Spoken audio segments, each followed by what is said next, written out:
नमस्कार मित्रांनो, साधी माणसे या मालिकेच्या आजच्या भागामध्ये आपण बघणार आहोत. इथे आता धूमकेतू सत्याला म्हणत असते, काय हो तुम्ही आता मला मीरा म्हणणार आहात का? धूमकेतू नाही का? तेव्हा सत्य म्हणू लागतो, मीरा ही एक अशी पोरगी आहे जिने आजपर्यंत तिची सुंदरता कधीही दाखवली नाही, पण आज या नाटकामुळे मला तिची सुंदरता बघायला मिळाली. आणि सखे तुला सांगतो, हे आयुष्य म्हणजे एक फुलांची बाग आहे असे म्हणत सत्या आता एक बुके हातात घेतो आणि धूमकेतू समोर धरतो. आणि या सुंदर बागेतलं सगळ्यात सुंदर फूल म्हणजे माझी मीरा आहे. आता मीरा लाजू लागते. त्यावर लगेच आता सत्य म्हणू लागतो, हो की नाही धूमकेतू, अगदी बरोबर ना? तेव्हा मीरा म्हणू लागते, अहो आज तुम्ही सुद्धा मला खूप आवडलात. कसले भारी बोलताय, कसले भारी दिसताय ना, एक नंबर भारी. तेव्हा सत्य म्हणू लागतो, खरंच धूमकेतू? त्यावर लगेच आता मीरा उठून जरा बाजूला जाते आणि म्हणू लागते, हो खरंच अगदी छान. त्यावर सत्य म्हणू लागतो, नाही नेमकं काय, कुणाबद्दल बोलते तू? तेव्हा मीरा म्हणू लागते, तुमच्याबद्दल. त्यावर सत्य म्हणू लागतो, माझ्याबद्दल? नाही म्हणजे नेमकं कुणाबद्दल? माझं नाव काय? त्यावर मीरा म्हणू लागते, अहो तुमच्याबद्दलच म्हणते ना मी. तेव्हा सत्य म्हणू लागतो, मग धूमकेतू माझं नाव घे की एकदा, मला बी तुझ्या तोंडनं माझं नाव ऐकायचे. तेव्हा आता मीरा लाजतच हळूच सत्यजित असे म्हणू लागते. त्याच वेळेस आता लगेच ते आपल्या हाताने चेहरा झाकवते. तेव्हा सत्य म्हणू लागतो, धूमकेतू माझ्याकडे बघून म्हण बरं, मला पुन्हा ऐकायचंय. तेव्हा मीरा म्हणू लागते, नाही या एकदाच बोलले ना मी, आता पुन्हा नाही ऐकवणार मी, बास पुरे झालं. अहो पण तुम्ही बाहेर काय फाडफाड मराठी बोलला, ते पण एवढं शुद्ध, अहो कसे शिकला एका दिवसात? तेव्हा सत्य म्हणू लागतो, धूमकेतू अगं ते ॲप लावून दिलतं ना रियाने, त्यातनं जरा काही शिकलो, काही व्हिडिओ बघितले आणि त्यातले शब्द इकडचे तिकडे जोडले आणि बोलण्याचा प्रयत्न करतोय, पण जमते ना धूमकेतू मला? तेव्हा मीरा म्हणू लागते, कसलं भारी जमते तुम्हाला, एक नंबर, खरंच खूप छान जमतंय हा. पण आपल्याला हे सगळं करून काय मिळणार? आपण हे नाटक करतोय खरं, पण यामुळे आपल्याला काय उपयोग? तेव्हा सत्य म्हणू लागतो, धूमकेतू यामुळे आपल्याला काय फायदा होणार हे मला माहिती नाही, पण यामुळे एक गोष्ट मात्र खरी झाली, मला माझ्या आईचं प्रेम मिळतंय. प्रेमळ आई काय असते ना हे मला कळालंय, कारण जेव्हापासनं हे नाटक सुरू झालंय ना तेव्हापासनं अगदी निरूपा एखाद्या आईसारखं माझ्यावरती प्रेम करते. आणि माझी ओळख करून देताना काय म्हणाली माहिती निरूपा? हा माझा लाडका पोरगा सत्या. आजपर्यंत निरूपा मला कधीच असं बोलली नाही, माझ्याशी कधीच असं वागली नाही, पण या सगळ्या नाटकामुळे मला तिचं प्रेम अनुभवायला मिळते आणि हेच माझ्यासाठी खूप काही झालं आहे. त्याच वेळेस आता मीरा म्हणू लागते, अहो मी खरं सांगू, खरं तर मीही हे नाटक करायला म्हणूनच होकार दिला. मला माहिती होतं ह्यामुळे तुम्हाला तुमच्या आईचं प्रेम नक्की मिळेल. तेव्हा सत्य म्हणू लागतो, खरंच धूमकेतू? आता दोघे एकमेकांकडे बघून हसू लागतात. तर इकडे आता परी बाहेर बागेत आलेली असते. तिचं फोनवरती बोलणं चालू असतं, हे बघा आपण जे ठरवलंय तेच होणार आहे, आपला प्रॉब्लेम लवकरच सॉल्व्ह होईल, पण ही डील फायनल आहे की नाही? तेव्हा आता लगेच तिकडनं तो माणूस म्हणू लागतो, हो ही डील फायनल आहे. त्यावर परी म्हणू लागते, मग ही डील फायनल असेल तर मग काम होणार, नक्कीच होकार मिळणार, माझे तसे प्रयत्नही चालू आहे. त्याच वेळेस पाठीमागनं सुधाकर भाऊ येतात. परी असा आवाज देतात. आता मात्र परी डचकते आणि पटकन फोन बंद करते. त्याच वेळेस सुधाकर भाऊ परीजवळ येतात आणि म्हणू लागतात, परी काही प्रॉब्लेम आहे का, काय झालं आहे?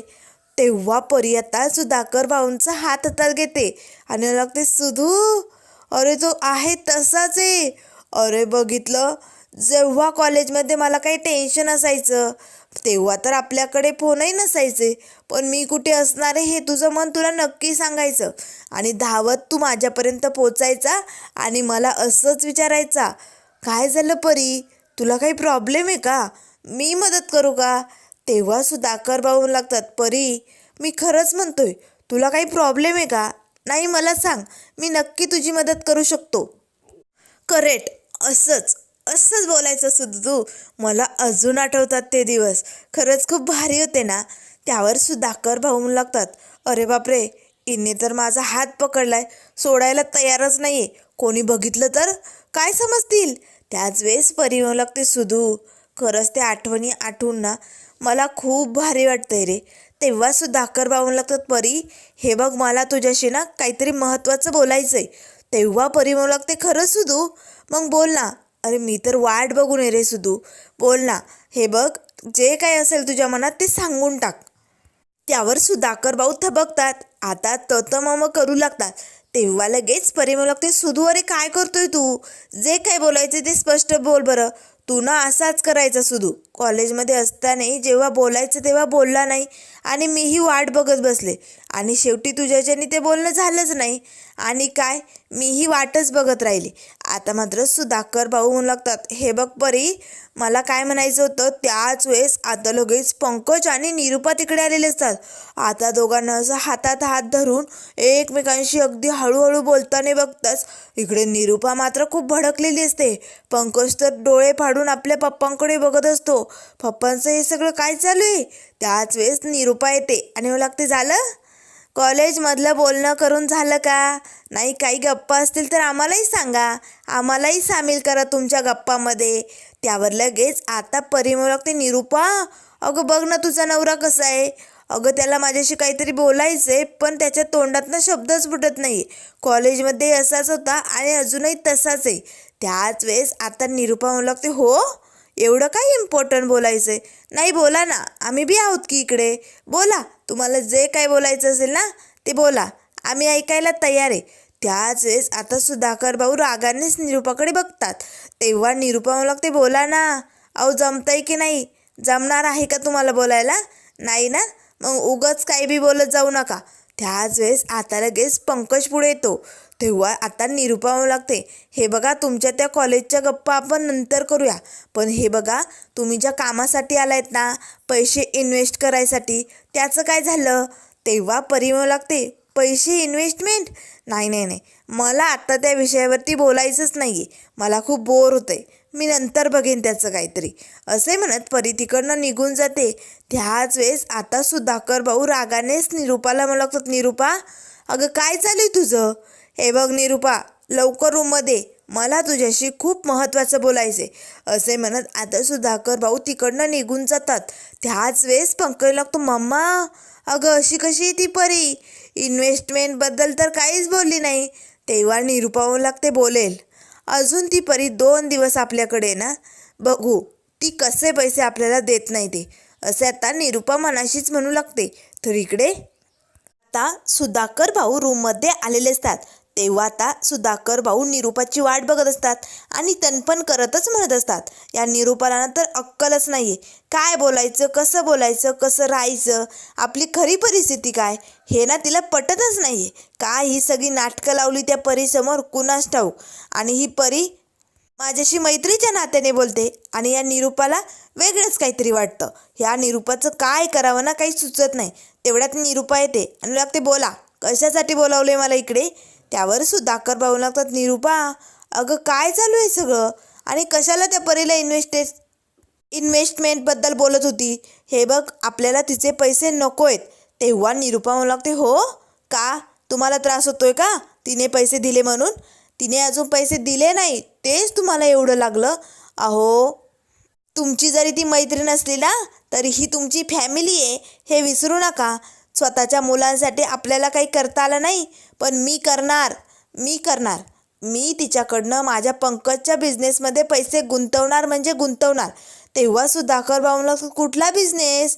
अगं निरुपा काय बोलते तू? हे सगळं नाटक करते, तुझ्या लक्षात येत नाही आहे का निरुपा? अगं आपली खरी परिस्थिती अशी नाही आहे निरुपा. तेव्हा निरुपा मला लागते, गप्प बसाव, तुम्हाला थोडंसं नाटकही जमत नाही का? काय जमणार आहे तुम्हाला? आयुष्यात कधी काही केलं नाही, आता पोरांसाठी काही करायची वेळ आली तर तेही जमत नाही. त्याच वेळेस आता सत्य येतो आणि लागतो, निरुपा बास, माझ्या बापाला आता एक सबूत बी बोलायचं नाही, लय बोलली. तेव्हा निरुपा लागते, बोलणार, आता मी बोलणार, मी गप्प बसणार नाही. काय केलं यांनी आयुष्यात? काहीच केलं नाही. पोरांबाळांसाठी कधी काही करायचं जमलंच नाही. सतत यांच्या हालाकीच्या परिस्थितीत जगायचं कसं ना हेच आम्ही बघत आलो आहे. त्यामुळे बास, आता मी जे करणार ते माझ्या मनानुसार करणार. तेव्हा सत्य लागतो, निरुपा बापावरती आवाज चढवलेला या सत्याला चालत नाही, नाहीतर मी काय करेन तुला माहिती नाही. तेव्हा निरुपा म्हणू लागते, कर जे करायचं ते कर, पण मीही आता माझ्या मनानुसारच वागणार. तेव्हा सत्या आता ओरडतो लागतो, ठीक आहे बा झालं, पुरे झालं हे नाटक, असे आता ओरडू लागतो. तेव्हा निरुपा म्हणू लागते, हे बघ सत्या, शांत हो, आरडाओरडा करू नको, बाहेर कुणाला ऐकू जाईल. तेव्हा सत्या म्हणू लागतो, जाईल ना, मग निरुपा इथून पुढे बापाशी बी नीट बोलायचं, नीट लक्षात ठेव हे माझे शब्द, असे म्हणत आता सत्या तिकडनं हॉलमध्ये निघून जातो. तर हॉलमध्ये आता सत्या, मीरा, रविरिया चौघेही बसलेले असतात.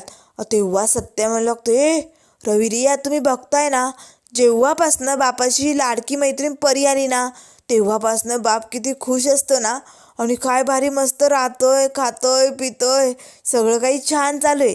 तेव्हा लगेच रवी मला लागतो, हो दादा, कारण ती बाबांची खास मैत्रीण आहे ना, आणि बाबा कसले सॉलिड वागतात ना, मला तर खूप हसायला येतं हे सगळं बघून. त्याच वेळेस आता सत्य लागतं, हो ती परी आल्यापासनं बाप तर लयच खुश झालाय, लय भारावून गेलाय. तेव्हा मीरा मला लागते, अहो काय बोलताय तुम्ही, तुमचे बाबा आहेत ते. तेव्हा लगेच आता सत्य मला लागतो, धूमकेतू जे खरंय तेच मी बोलतोय, या निरूपाला हा बाप कंटाळा असेल ना, म्हणून ही परी आली, म्हणून बरं झालं, 4 दिवस निदान त्यांच्या गप्पा गोष्टी करून त्याला बरं तरी वाटेल, हो की नाही. पण या परीचं आणि आपल्या बापाचं काय नातं असेल हे शोधायला पाहिजे, नक्कीच काहीतरी गडबड वाटायली. तेव्हा रवी म्हणू लागतो, हो सत्यदादा, तू जे म्हणतोय ना ते मलाही वाटायले, नक्कीच यांचं काहीतरी वेगळंच नातं असणार आहे, आपण ते शोधायला पाहिजे. त्याच वेळेस पंकज हॉलमध्ये येतो. आता मात्र लगेच पंकज लागतो, तुम्ही जो संशय घेताय ना तो अगदी खरा आहे. आत्ता बागेत जे काही बघितलं ना, त्यानंतर तर माझ्या पायाखालची जमीनच सरकली होती. बाबा असा परीचा हात हातात घेऊन गप्पा मारत होते, कसला भारी सीन होता तो. हे सगळं बघून मामा तर खूप भडकली होती. त्याच वेळेस आता मीराचा फोन वाजू लागतो. मीरा पटकन फोन उचलते, तर तिच्या आईचा फोन आलेला असतो. आईला खूप ऑर्डर आलेले असतात, त्यामुळे तिने मीराला हेल्प करण्यासाठी बोलावलेलं असतं. तेव्हा मीरा आता सत्याजवळ येते आणि लागते, हो आईला ना खूप मोठी ऑर्डर आली, त्यामुळे मला जरा तिला मदत करण्यासाठी जावं लागेल, मी जाऊ का. तेव्हा सत्या म्हणू लागतो, हो धूमकेतू तू जा, पण तू अशीच जाणार आहे का धूमकेतू. तेव्हा मीरा आता सत्याकडे बघू लागते. त्याच वेळेस रिया म्हणू लागते, जेलस होती सत्यदादाला, मीरा वहिनी तू अशी बाहेर चालली ना म्हणून तो जळतोय ग. तेव्हा लगेच आता मीरा हसतच तिकडनं बाहेर निघून जाते. सत्या धावतच आता पटकन मीराकडे निघालेला असतो. तेव्हा लगेच आता रिया म्हणू लागते, सत्यदादा जा जा, पण दरवाजापर्यंत सोडवायला जा, पुढे जाऊ नको. आता मीरा इकडे दरवाजाच्या बाहेर येतात सत्या येतो आणि धूमकेतूला अडवतो. अगदी सत्य आता धूमकेतूच्या जवळ जातो. तेव्हा मीरा म्हणू लागते, काय चालू तुमचं, मला का थांबवताय तुम्ही, आणि असं का अडवताय, कोणी येईल कोणी बघेल, सोडा बरं. तेव्हा सत्य म्हणू लागतो, धूमकेतू तू लय भारी दिसायली धूमकेतू, तुझ्यापासनं असं दूर व्हावंसं वाटतच नाही धूमकेतू, एक नंबर भारी. तेव्हा मीरा म्हणू लागते, खरंच. त्यावर सत्य म्हणू लागतो, हो धूमकेतू जा आता तू, पण संध्याकाळी लवकर या, तुझ्यासाठी एक सरप्राईज आहे. तेव्हा मीरा म्हणू लागते, हो कसलं सरप्राईज, मला बी सांगा की. त्यावर सत्य म्हणू लागतो, धूमकेतू सांगितलं ना सरप्राईज आहे, तू लवकर संध्याकाळी घरी ये, तुला ते सरप्राईज लवकरच बघायला मिळेल. तेव्हा मीरा म्हणू लागते, खरंच. आता सत्या हो म्हणत आतमध्ये निघून जातो. आता मीरा मात्र लाजतच हसतच तिकडनं निघालेली असते. तर आता इथे दुपारची वेळ झालेली असते. आता सुधाकर भाऊ परी आता दोघेही हॉलमध्ये गप्पा मारत असतात. त्याच वेळेस आता रविरिया येतात. तेव्हा परी म्हणू लागते, रविरिया बसा ना, तुमच्या बाबांच्या गप्पा मी तुम्हाला सांगते. कसला नटखट होता हा सुधू, कॉलेजमध्ये असताना 17 नखरे करायचा, ते समजे काही मी तुम्हाला सांगणार आहे. तेव्हा लगेच आता रवी म्हणू लागतो, हो खरंच, मग थांबा 1 मिनिट, मी सगळ्यांना आवाज देतो. निरूपा असे आता सुधाकर भाऊ म्हणू लागतात. तेवढ्यात रवी म्हणू लागतो, बाबा तुम्ही थांबा, मी सगळ्यांना बोलावतो, सत्यदादा, मीरावहिनी, पंकजदादा सगळे लवकरात लवकर ये, आई लवकर ये, असे आता रवी सगळ्यांना आवाज देऊ लागतो. सगळेजण आता पटापट हॉलमध्ये येतात. काय झालं काय झालं. त्यावर रवी म्हणू लागतो, आई अगं परी बाबांच्या आपल्याला गमती जमती सांगणारे कॉलेजमधल्या जे काही आपले बाबा नटखट होते ना, त्या सगळ्या काही धम्माल गोष्टी आपल्याला सांगणार आहे.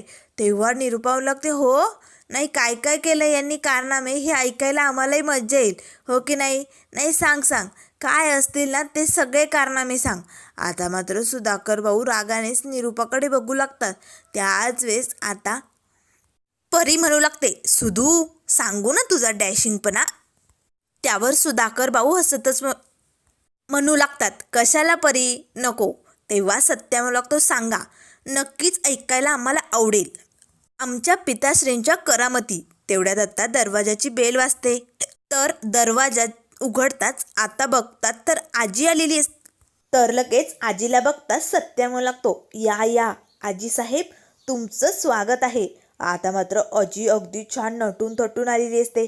तेव्हा निरूपाला मात्र धक्काच बसतो. अरे बापरे, ही म्हातारी पण आली, आणखी भरीसभर. आगीत तेल टाकायची तर हिला सवयच असते. आता बघ या परीचं आणि हिचं कसं जमतंय आणि मला दोघीजणी मिळून कशा त्रास देत आहेत ते, असं आता निरूपा मनाशीच बडबड करू लागते. त्याच वेळेस आजीला बघताच परी पटकन त्याने येऊ लागते, काकू कशा आहात तुम्ही, असे म्हणत आता पटकन ती आजींचा नमस्कार करते, आजींना मिठी मारते. तेव्हा आजी म्हणू लागतात, परे अगं तू एवढ्या दिवसांनी, अगं कशी आहेस तू. तेव्हा परी म्हणू लागते, आजी मी ठीक आहे, पण तुम्ही मला कसं ओळखलं.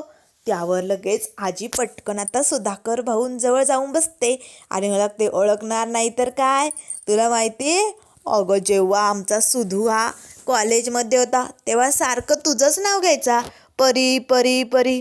आणि जेव्हा हा आरशात लाजत मुरडत बघायचा आणि भांग पाडायचा ना, तेव्हा मी समजून घ्यायचे याला आता परीला भेटायला जायचंय. आता मात्र सगळेजण हसू लागतात. निरूपाला मात्र खूपच राग आलेला असतो. तेव्हा सुधाकर भाऊ लागत, आहे जाऊ दे आता, ते सगळं जाऊ दे, तुझ्या देवदर्शनाबद्दल काही गप्पा सांग. तेव्हा आजी म्हणू लागते, माझ्या काय गप्पा सांगणार, माझं देवदर्शन अगदी छान झालं. आता मी आले की नाही, आता मग मस्त मजाच येणार. तेव्हा परी म्हणू लागते, काकू तुम्ही संध्याकाळच्या पार्टीला थांबणार आहात ना. त्यावर आजी म्हणू लागते, पार्टी विषय का, मी थांबणारच आहे, माझं देवदर्शन झालं आहे, आता मी कुठे बी जाणार नाही. आता इकडे संध्याकाळच्या पार्टीची सगळी तयारी झालेली असते. तर आता निरूपा ही अगदी छान काळ्या रंगाची साडी घालून तयार झालेली असते. आता निरूपा हॉलमध्ये येते. तेव्हा रवी रियाही तयार होऊन आलेले असतात. त्याच वेळेस आता रिया म्हणू लागते, मॉम हो किती छान दिसताय तुम्ही, एक नंबर भारी. त्याच वेळेस आता रवी आपल्या आईचं कौतुक करू लागतो. तेवढ्यात सत्या येतो. आता सत्या म्हणू लागतो, ए निरूपा अगो काय झकास दिसतेस तू, एक नंबर भारी की. तेव्हा निरूपा म्हणू लागते, हो हाय की नाही एक नंबर कडक, भारी दिसायले नवी, नाही म्हणजे आज त्या परीपेक्षा मी जास्त सुंदर दिसते ना. तेव्हा सत्य म्हणू लागतो, विषय का निरूपा, एक नंबर भारी. तेव्हा निरूपा म्हणू लागते, बघाच आता हे नुसते माझ्याकडे बघतच राहिले पाहिजे, त्या परीकडे डोकूनसुद्धा बघणार नाही, अशी भारी दिसणार आहे मी आज या पार्टीत, असे म्हणत आता निरूपा खूपच खुश असते. तर तेवढ्यात आता देविका आपल्या काकांना फोन लावण्याचं काम चालूच असतं. त्याच वेळेस आता निरूपा येते आणि म्हणू लागते, काय गं लागला की नाही तुझ्या अंकलला फोन. तेव्हा देविका म्हणू लागते, नाही लागतच नाही आहे, बहुतेक अंकल त्यांच्या कामात बिझी असतील.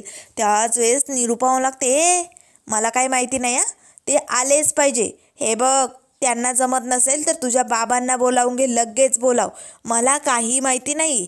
आता देविकाला काय करावं काही सुचत नाही, पण तोपर्यंत आपल्या सत्याने सत्यागिरीचा वापर करून अंकलला बोलावलेलं असतं. तर आता लगेच हॉलमध्ये सगळेजण जमा होतात. त्याच वेळेस परी म्हणू लागते, निरूपा तुमच्या बाजूने पार्टीसाठी एवढेच गेस्ट आहेत का. त्याच वेळेस आता निरूपाला काय बोलावं काही सुचत नाही. ती पुन्हा देविका तुझ्या अंकलला कॉल कर असे म्हणू लागते. त्याच वेळेस दरवाजाची बेल वाजते. तेव्हा सत्या म्हणू लागतो, निरूपा तुला ज्या व्यक्तीचं दर्शन घ्यायचं होतं त्या व्यक्तीचं आगमन झालेलं आहे. सत्या दरवाजा उघडतो तर अंकलचा दरवाजात पत्ता नसतो. आता सत्या पटकन बाहेर पळत जातो आणि या अंकलला एखाद्या कोंबडीसारखं पटकन घेऊन येतो. आता या अंकलची एंट्री झालेली असते, पण पुढे नेमकं काय काय होणार, काय काय मज्जा असणार आहे बघायला हे आपल्याला लवकरच मिळेल. त्यामुळे मित्रांनो, अशाच मालिकेंच्या अपडेट पाहण्यासाठी चॅनलला लाईक करा, सबस्क्राईब करा. व्हिडिओ पाहिल्याबद्दल